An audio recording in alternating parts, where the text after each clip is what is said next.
আপনার কণ্ঠ শুনতে খুবই ইচ্ছে হয়। চুপচাপ থাকি অনেকক্ষণ, তারপর হঠাৎ করে মনটা কেমন করে ওঠে। মুঠোফোনটা হাতে নিই, নাম্বারটা দেখতে দেখতে আঙুল থেমে যায়। সাহস হয় না কল দেওয়ার।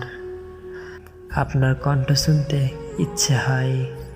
সেই চেনা কথা, সেই অভিমান মেশানো ডাক, সব যেন এখন কেবল স্মৃতির দেওয়ালে টাঙানো।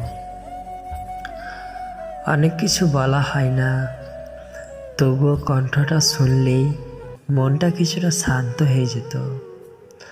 আজ সেই কণ্ঠ নেই, আছে শুধু নীরবতা। আপনার কণ্ঠ শোনার ইচ্ছে আস্তে আস্তে কান্না হয়ে ঝরে পড়ে বুকের ভিতরে।